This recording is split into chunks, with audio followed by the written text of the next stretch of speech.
Star, man, her music always goes crazy. You know, West African music has been taking off lately. Ayra Starr, Burna Boy, Asake. You know, I'm gonna get all you guys hip to all the Afro beats coming from the DMV, going around the world. You know, I definitely listen to a lot of Afro beats when I'm working out. Anyway, welcome to my crib. As you can see, I have my jersey behind me. I went to Howard University. My name is Ibrahim, aka Chief, and today I'm going to do a Q&A explaining what content performance is and things about myself. Here we go. Hey, don't forget to subscribe, content performance, like the video, share the video. We're going to be everywhere, get the video around. It's going to be DMV, East Coast, West Coast, around the world. Here we go. What is content performance? Content performance is fitness, it's fashion, it's life advice. It's just a good thing to tap in with. It's something I started a couple months ago. You know, people were coming to me, a lot of individuals like, hey man, like, I see what you take care of your body. I see what you put in your body. I see how you operate. Like, did you used to play? Like, you used to play in the NFL? Did you used to play Division I sports? Like, what do you do? How do you stay lean? How do you stay fit year round? And I actually used to play Division I football at Howard University. And you know, it was so natural for me just to explain to people, hey, like, this is what I eat. This is what I do, give them a breakdown of my macros, how to stay lean, how to stay fit, how to lose weight. And some people, you know, I never realized how much people just watch you. Because a lot of times people won't say anything, they just watch you and they see how you operate. And they're like, man, that guy, he really leading by example. Like, look how he takes care of himself, he really gets it done in the professional workspace, in the real world, he's consistent, he's in the gym. And you know, people admire that. And a lot of people come to me and they say, hey man, you really motivated us to really, you know, put the extra step in. So it only made sense for me to start content performance and really push that out there because it's something that people needed to just inspire. You know, my goal here is really just to, you know, inspire people for fitness and just life overall and give people the extra push that they need. This is something that has like always been like a calling to me, and I love doing it. It doesn't even feel like work. It just feels like something I truly enjoy doing. How did my fitness journey start? So believe it or not, a lot of people look at me like, oh man, you're so lean, you're so fit. Fitness must be easy for you. It actually wasn't easy for me at all. I struggled with fitness.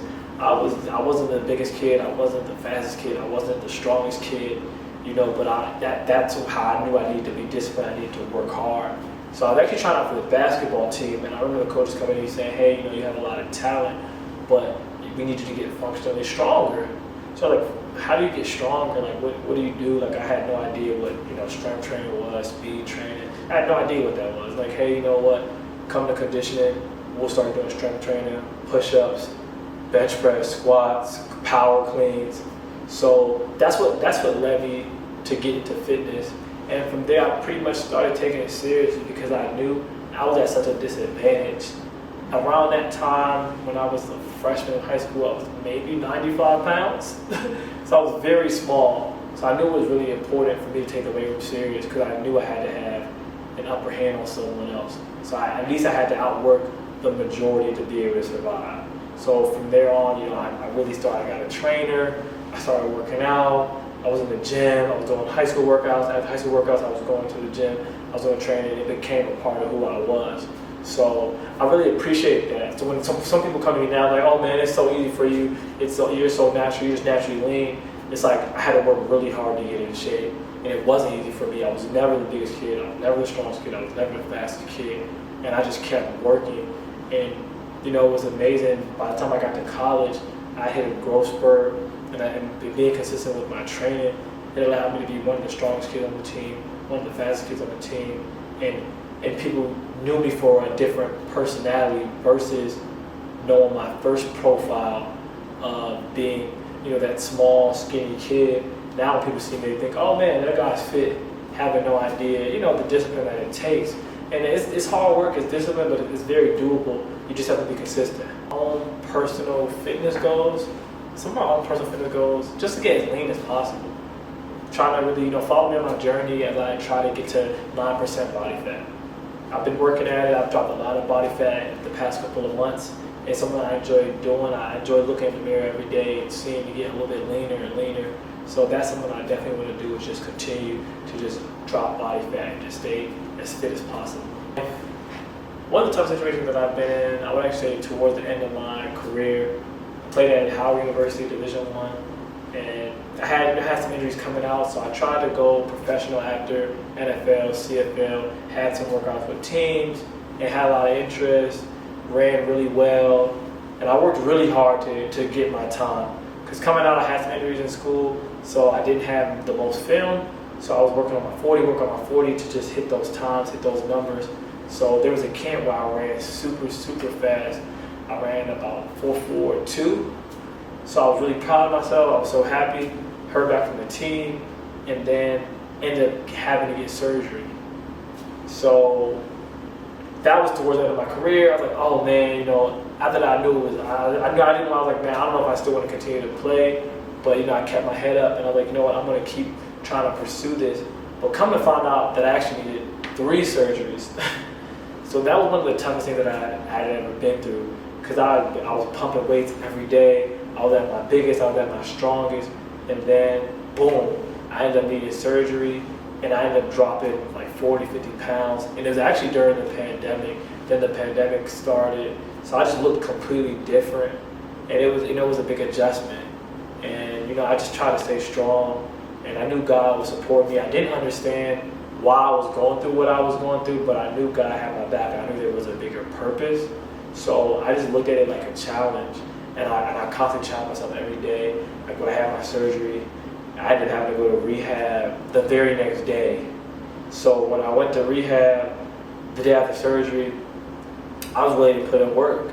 And I was working with my therapist, and it was so traumatic. It was so intense. I felt like there would be times that we were going to pass out. So we would take like little breaks just to keep me from passing out, and then we would go right back into it. And I just kept pushing myself to get back, because I wasn't going to let the situation break me. I didn't know what was next for me, but I knew I wasn't going to let the situation break me.